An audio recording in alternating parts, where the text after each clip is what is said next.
things about the situation that we find ourselves in this country. I'm passionate about leadership.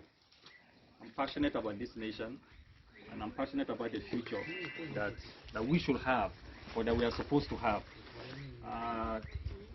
Nigeria is not supposed to be where it is today. We are not supposed to be experiencing what we are experiencing. We have all the resource. We have all it takes for us to live a comfortable life. But the major challenge that I identified that has become a problem in this nation is leadership. How many of us can remember that as close as 1985? As close as 1985. No, maybe some were not born then. But we know that 1985 is not far away. Yeah. But you should realize, there is something I want us to realize, that before 1985 up till 1985 and beyond a little, the naira was stronger than the dollar. Exactly. 1 naira is $2 in 1985. The naira was stronger than was at par with the pound sterling. 1 naira was equal to 1 pound, and 1 naira was $2. What happened between 1985 and now? So it means that there were all the things that we did between 1985 and today were wrong.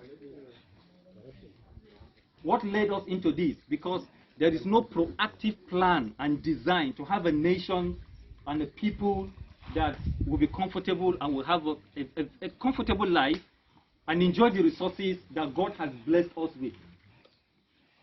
But the major issue that we have today is because many of us that feel that we are good, that we are not as corrupt as the political leader, we are not as bad as those who are in government, are quiet, especially the younger generation. And that is why we are having the issues we are having. Because if we speak out and we say what is supposed to be, I believe we'll begin to have corrections. But when you have the good people sitting on the fence and not saying anything, then those who have the opportunity to loot and do all the bad things will continue to do it because they've not been challenged. If you live in a society, or even if it's in your class, and somebody is doing something that is wrong, and there is nobody that is challenging that person, the person will continue to do wrong until someone will stand up and say, no, what you are doing is wrong and should not continue. That is the position that we, the younger generation, are supposed to take. If not, our children will not be able to live in this country. Every one of us grew up and is thinking of how we can have opportunities to exit Nigeria. Why don't you make Nigeria a place where people will want to come to? We have all that it takes, but if we don't speak out, if we don't tell the leaders that what is wrong, we will continue to get into the ditch. And I pray that we don't get to a point that it will be too late for us. But if we don't stand up as younger people and begin to say no, people have to be patriotic. It has to be about Adamawa State. It has to be about Nigeria. It doesn't have to be about a particular person. And I'm only giving this speech so that I can motivate us to know that we have a responsibility to make our societies a better place. Our parents went to school free of charge. They were even paid to go to school. Someone will be in his final year and he already has an appointment letter in his hand. People will tell you that it's political explosion. Yeah. We are getting many and the numbers are increasing. Then you plan with the statistics of the number or the increase of the people with the amenities that we should have. We have functional refineries in the 70s and in the 80s. Those refineries are not functional up to today. It is shameful for Nigeria, who produces what we call sweet crude, one of the best crude oils in the world, not to be able to refine its crude. The petrol I use in my car is refined outside this country. It's a shame. Why should we find ourselves in this kind of position? Dangote is building a refinery as of today, a single individual. He's building a refinery in Lagos. Dangote has an individual, and he's building the biggest refinery in Africa. But Nigeria as a nation today does not have a functional refinery.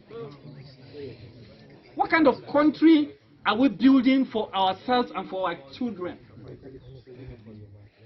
I imagine the kind of situation that I'm living in today, and what kind of situation, if corrections are not made, that my children will live in.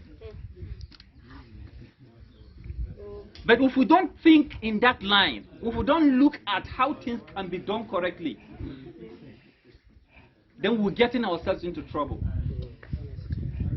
It's something that I go to bed and I wake up with and begin to think, what do we do to make this nation better? What do we do to have the right people in leadership position? The same people who are in the political space in the 70s and the 80s are still the same people who are in that same office up to today. If you have been there and nothing good has been done, then what changes are you bringing? So if there are no changes, we should have new people who are passionate about this nation to do something for this nation. But we have to speak out. I want to challenge us today that to say wrong is wrong and to say right is right. Let us be patriotic and let us be passionate about our nation. If not, complaining is not enough. We can complain, but when you complain, say the truth and say what is right to be done. If a leader is wrong, he is wrong. We have a responsibility. It is our collective responsibility to see that we have a society that is comfortable for us and for everyone that we are related to, or everyone that is a citizen and a member of this nation as a whole.